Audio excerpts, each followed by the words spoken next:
and see that happening. Fearing there was no end in sight, Erica decided to take matters into her own hands. Finally, I couldn't take it anymore.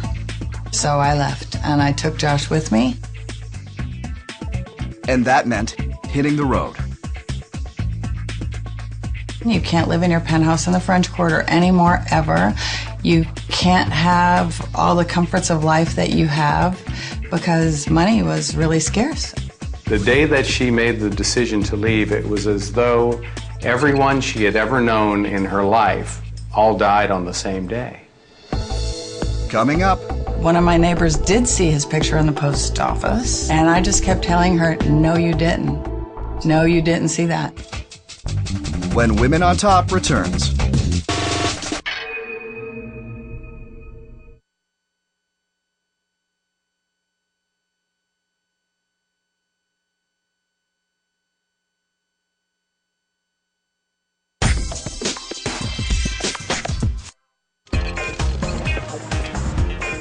Erica Courtney is at the top of the heap in the highly competitive world of precious gemstone jewelry, an accessorizing essential in Hollywood.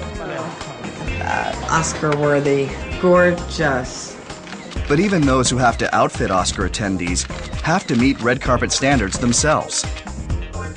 It is celebrities right now who are setting the tone for what people are doing, and if you look at the red carpet, you know, it's fun to see who really stands out. It's all about the jewelry for me, I don't care. Standing out is what Erica Courtney is all about, and this after years of hiding everything about herself.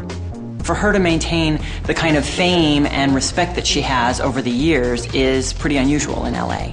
Really gorgeous South Sea pearls. Yeah, that are fabulous, with everything. But maintaining an image is nothing new to Erica Courtney. After 4 years of a bitter custody battle she felt she might lose, she kidnapped her son, hit the road, starting a new life with a new identity. She left with basically what she had on. You're farther away from your family, you can't pick up the phone when you want to, you can't talk when you want to.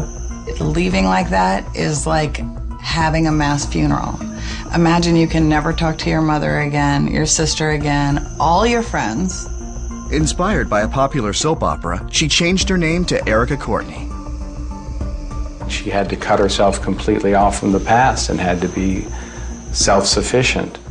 Even though her family was always willing to help whenever or however they could.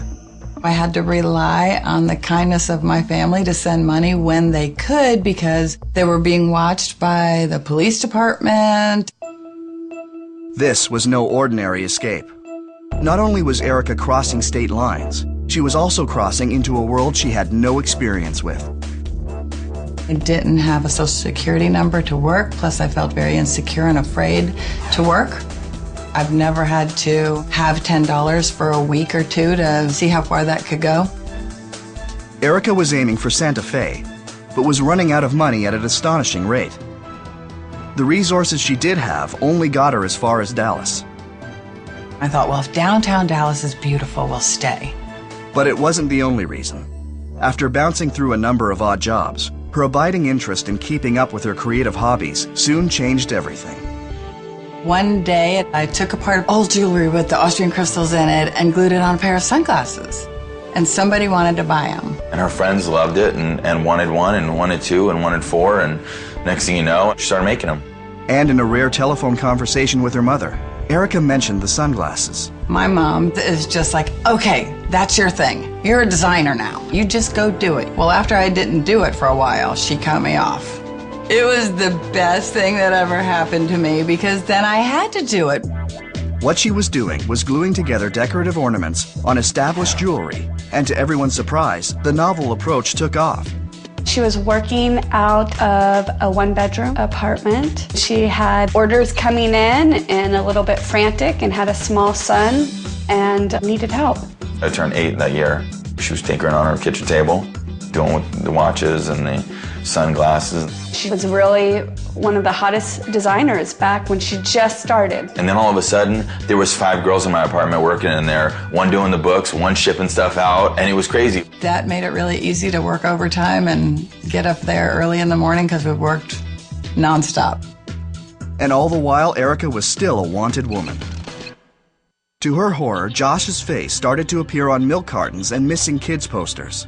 One of my neighbors did see his picture in the post office. She was telling me about it, and I just kept telling her, no, you didn't. No, you didn't see that. Finally, she sort of scratched her head and said, okay. And she left my apartment, and that was the end of that. But it wasn't the end of the turbulent life.